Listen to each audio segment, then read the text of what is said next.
Breaking news చూస్తున్నాం. నిజామాబాద్ జిల్లా రైతులు మరో సంచలన నిర్ణయం తీసుకున్నారు. రైతుల సమస్య తీవ్రతను జాతీయ స్థాయిలో తీసుకెళ్లేందుకు మోడీ పోటీ చేస్తున్న వారణాసి, రాహుల్ గాంధీ పోటీ చేస్తున్న వయనాడ్లో పోటీకి రెడీ అయ్యారు ఇందూరు రైతులు. అధినేతలపై పోటీ చేస్తే రైతుల సమస్యలు జాతీయ స్థాయిలో చర్చ జరిగే అవకాశం ఉండడంతో ఈ నిర్ణయం తీసుకున్నట్లు వెల్లడించారు. ఇప్పటికే నిజామాబాద్లో పసుపు బోర్డు, ఎర్రజొన్న పంటలకు గిట్టుబాటు ధర కల్పించాలని నిజామాబాద్ పార్లమెంటు స్థానానికి 178 మంది రైతులు పోటీ చేయడంతో దేశవ్యాప్తంగా చర్చ జరిగింది. మళ్లీ అధినేతలపై పోటీ చేయడంతో జాతీయ స్థాయిలో చర్చ జరగనుంది.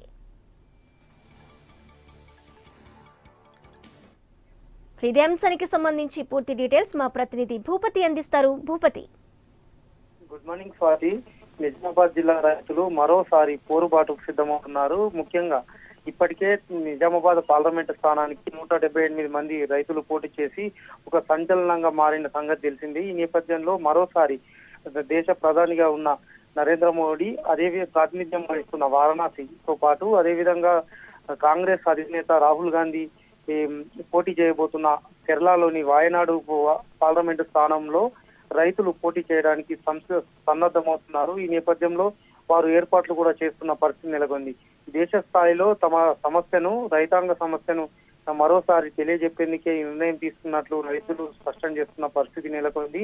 ముఖ్యంగా ఇప్పటికే జాతీయ స్థాయిలో నిజామాబాద్ పార్లమెంట్ ఎన్నికలు ఒక చర్చగా కొనసాగింది. మొదటి విడత జరిగిన ఎన్నికల్లో అయితే మరోసారి త్వరలో జరగనున్న పార్లమెంట్ ఎన్నికలు, ముఖ్యంగా వారణాసి అదేవిధంగా వాయనాడు ఎన్నికల్లో నిజామాబాద్ కు చెందిన రైతులు, అదేవిధంగా నిజామాబాద్ పార్లమెంటు ప్రాతినిధ్యం పరిధిలోని రైతులు, ముఖ్యంగా నిజామాబాద్ జిల్లాలోని 7 నియోజకవర్గాల్లోని కొంతమంది రైతులు అక్కడికి వెళ్లి నామినేషన్లు వేసేందుకు ప్రయత్నాలు చేస్తున్నారు. ఇందుకు సంబంధించి ఏర్పాట్లు కూడా చేసుకుంటున్నట్లు తెలుస్తుంది. అయితే ఇప్పటికే ప్రధానిపై పోటీ చేసేందుకు తమిళనాడు రైతులు కూడా సన్నద్ధమవుతున్న తరుణంలో మరోసారి పసుపు బోర్డు ఏర్పాటు, పసుపు, ఎర్రజొన్న పంటలకు గిట్టుబాటు ధర కల్పించాలనే విషయాలపై ఈ 2 నియోజకవర్గాల్లో పోటీ చేయాలని కూడా నిర్ణయం తీసుకున్నట్టు తెలిసింది. అదేవిధంగా ఈ 2 నియోజకవర్గాల్లో పోటీ చేసినట్లయితే జాతీయ స్థాయిలో మరింత తీవ్రమైన చర్చ జరిగే అవకాశం ఉంది. ఈ నేపథ్యంలో తమ పంటల గిట్టుబాటు ధర, అదేవిధంగా పసుపు బోర్డు ఏర్పాటు అంశము